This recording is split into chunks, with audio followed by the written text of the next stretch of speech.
As the East Bay Regional Park District turns 85 in 2019, it's celebrated near and far as a vast public treasure of nature and history. Our parks are as diverse as the population we serve. They provide public health, they provide carbon sequestration, they provide biodiversity, habitat, and give people an opportunity to have a little bit of connection to nature. East Bay Regional Parks protect nature, interpret history, and give each of us easy access to the outdoors for our health and well-being. One of the things about the East Bay Regional Park District and that accessibility for all, access for all that we like to say is that you've got a park in your backyard anywhere in the East Bay. These parks for the people are beloved here at home and admired by park advocates across the nation and around the world. And as significant as they are now, they'll become even more important as our population grows and our climate warms in the years ahead. The East Bay Regional Park District at the end of the second decade of the 21st century is immense, diverse, very popular, and profoundly important to the 2.7 million people it serves in Alameda and Contra Costa counties, and all of us who visit from elsewhere in the Bay Area and far beyond. It now contains 73 individual parks, covers 122,000 acres, is traversed by 1,200 miles of trails, and hosts 25 million visitors every year. It is now one of the most significant and highly regarded public park agencies in the world. But 85 years ago, in the depths of the Great Depression, it was just an idea. On this journey, we'll trace the evolution of the East Bay Regional Park District from an idea to an icon. We'll visit the newest addition to the district, Concord Hills Regional Park in Contra Costa County. But we'll start in the very place where the Park District was born, Redwood Bowl in Roberts Regional Recreation Area in the Oakland Hills, with Bob Doyle, who began his career with the district more than 40 years ago as a ranger and is now its general manager. So Bob, opening day, grand opening for the East Bay Regional Park District here in Roberts Regional Park, 1936. Would you love to have been here? I would love to have been here. I would love to have conversations with some of the people that were there, some of the leaders, being able to talk to them. The Park District's early leaders were visionaries who anticipated the East Bay's forthcoming population explosion, knew that great cities would need great parks, and understood that public open space would become increasingly valuable to future generations. It really was a handful of people who had this big idea, who loved hiking, who loved the East Bay. A lot of them were powerhouses in labor, powerhouses in residential development, and they saw this as an economic driver and a conservation effort. But it was really people who loved the outdoors, and the interconnection in the stories of parks across California and the West are really, it's inspirational to me to this very day. These civic-minded outdoor enthusiasts joined representatives from the University of California, which had recently played central roles in establishing and staffing the National Park Service. They proposed forming America's first regional park agency in Alameda County. In a profoundly inspirational vote in 1934, during the depths of the Great Depression, the people of Alameda County voted to tax themselves to create the East Bay Regional Park District. Against all odds, their big idea was now a reality. That vote to tax themselves in the Depression is just amazing.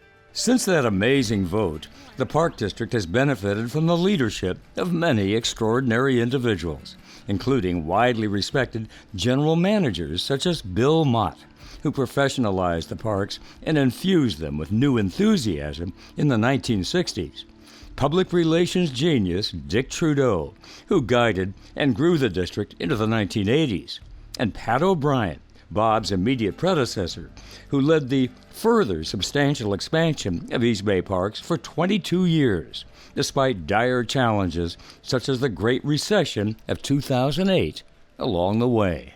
They all were some of the best recreation leaders and conservationists in the nation. They all had their spot of genius. Their genius, along with that of many others, and ever-growing public support, enabled the East Bay Park District to embrace Contra Costa County as well as Alameda County in 1964. Now, East Bay Parks covers 63,000 acres in Contra Costa.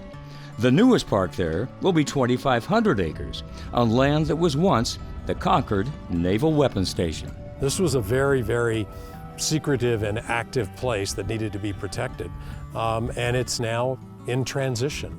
John Jarvis is Executive Director of the Institute for Parks, People, and Biodiversity at the University of California, Berkeley. Prior to that, he was Director of the National Park Service, East Bay Park's primary interpretive partner here. This was a weapons station. This was a place where they both stored, tested, and shipped out weapons, mostly explosives. That's why you see all the bunkers here.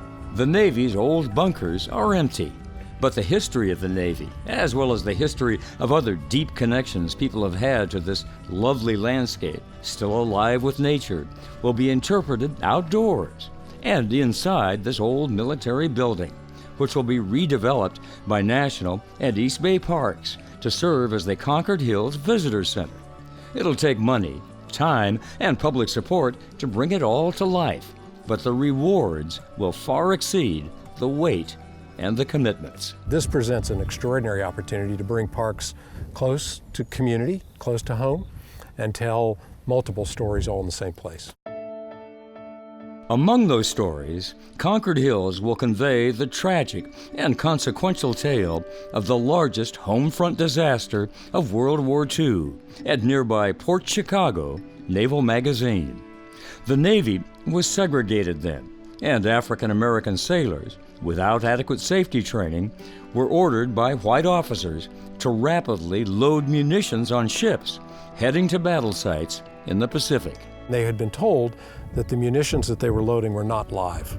We don't really know exactly what happened, but one of the ships during the loading process exploded. On July 17, 1944, 320 men, mostly African American, were atomized in an instant. Black sailors who survived refused to load more munitions without sufficient training. 208 were court-martialed, and 50 were convicted of mutiny. But after years struggling for justice, the horror of Port Chicago finally helped lead to the desegregation of the military in 1948.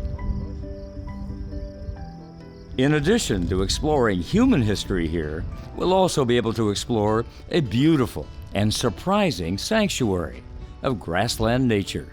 A lot of these military bases, they have a specific purpose, but at the same time, they're often protecting a lot of nature. Grassland is the richest biodiversity we have in our environment here. In a few years, when Concord Hills is ready for public visitation, we'll see that East Bay Park's long legacy of protecting nature and interpreting history is still going strong, and that an 85-year-old idea truly has become an icon for us and for generations to come.